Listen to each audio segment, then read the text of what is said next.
Hi all, thought I'd do a bit of a quick one today, basically to show that I am still out walking, still trying to get me miles in, even though you haven't seen me for a few days.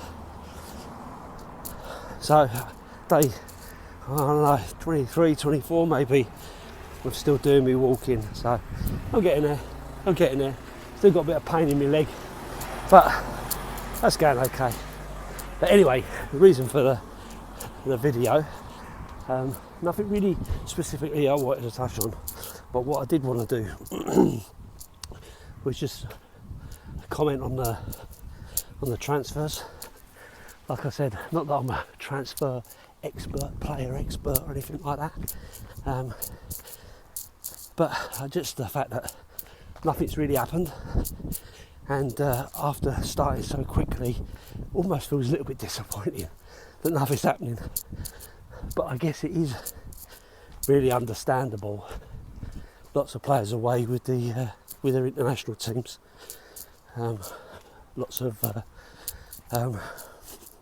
players on holiday and stuff, and thinking about their strategies, and clubs thinking about their strategies of what they're going to do in terms of the transfer business. So I guess it's understandable that it's gone fairly quiet, but that doesn't stop the rumour mill. Absolutely not. The rumour mill continues. The two big, real strong ones, I guess, are Bastoni and Jed Spence. So absolutely positions that we do need strengthening in. Bastoni, left centre back, which will be a real good signing, bearing in mind that his relationship with Conte and with Perisic. But obviously, given the performances of Ben Davies over recent days, kind of proving that he's not just a one match wonder over the last season. He's really put in some decent performances, and he was absolutely standout for Wales. I know Gareth Bale gets all the plaudits for getting the goal and for what he's done for Wales, but you know, when you look at what Ben Davies has done, certainly this season for Tottenham, and he always seems to do the right thing for Wales, doesn't seem to let them down. So you know, that would give us real strength in that position, and I guess that's what we talked about previously, about wanting a couple of good players for every position, because it's strength in depth that we're lacking, rather than a good first team and, you know, good ideas off the bench that can kind of change things. So yeah, I think that's a good opportunity, good signing, something that kind of makes a lot of sense.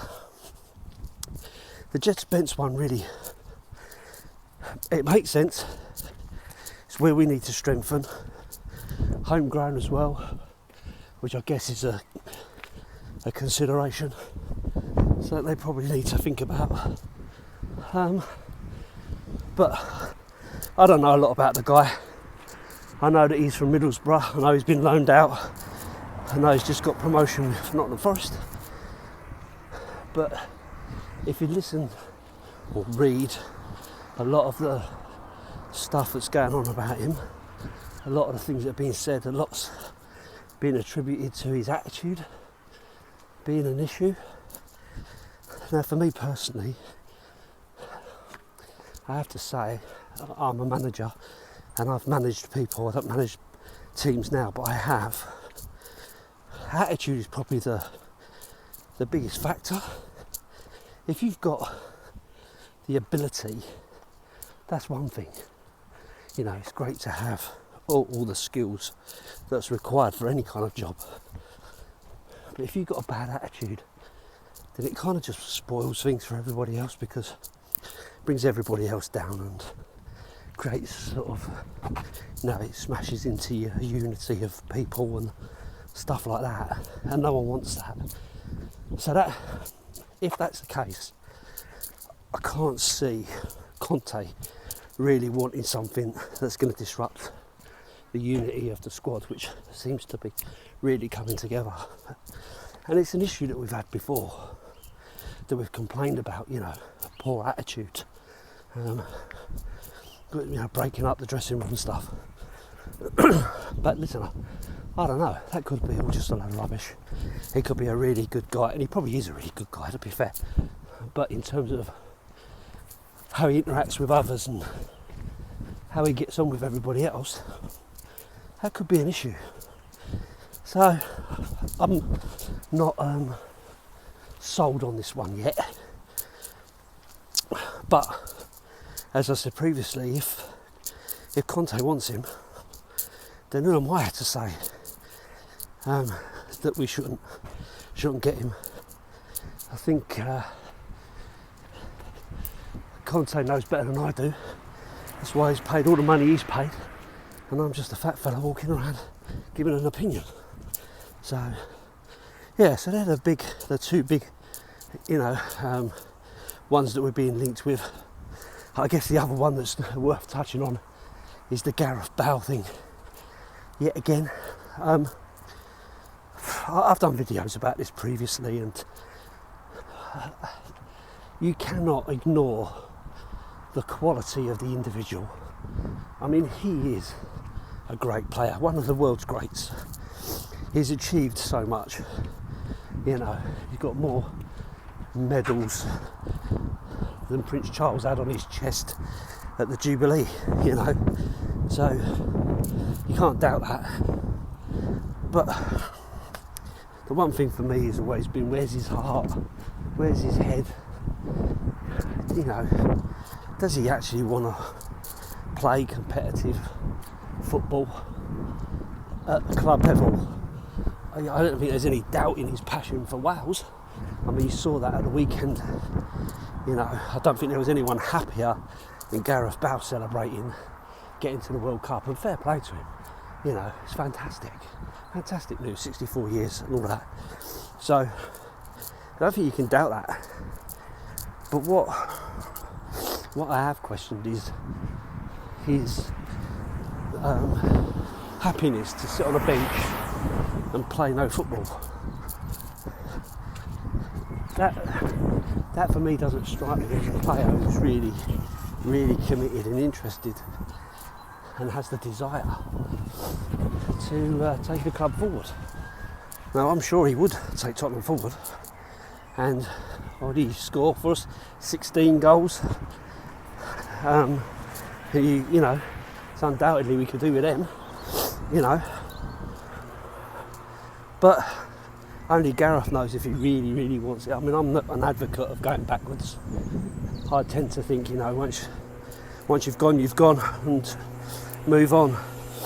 But I think until Gareth signs for anybody else, he's always going to be linked back with us until such time as someone else picks him up, you know.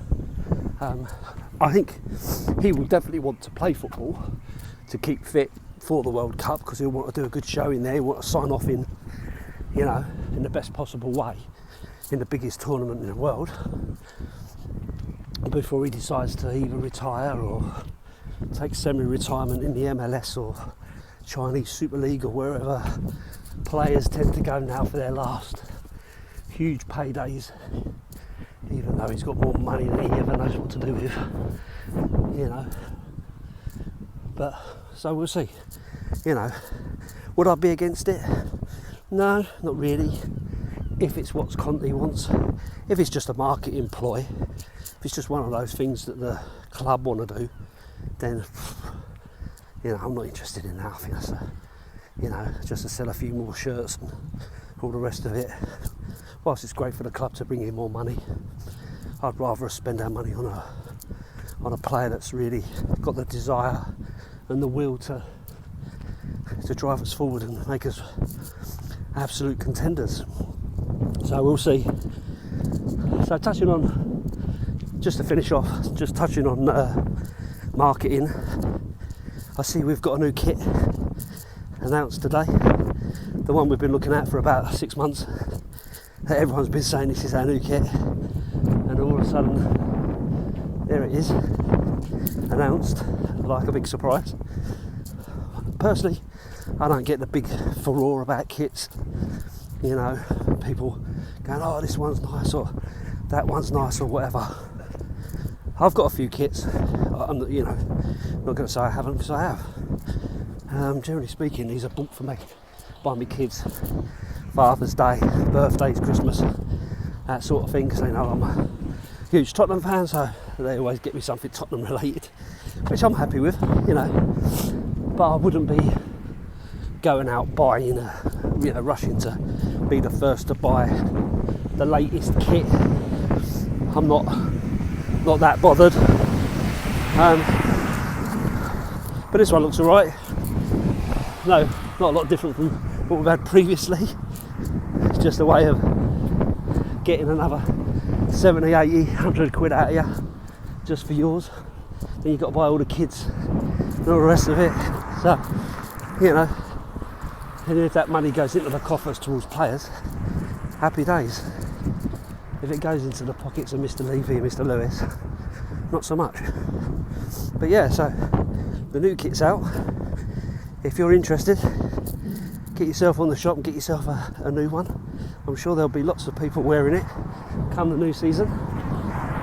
But given the summer, you might want to just get one off of a market stall somewhere in the... like me, next week I'll be in Cyprus, so maybe I'll pick one up in Iron Apple for a tenner as opposed to paying the 70 quid. Anyway, just wanted to give some opinions, give some views on my walking, talking Tottenham, just to show that I am still out on the road, making the effort. Speak to you again. Up the Spurs.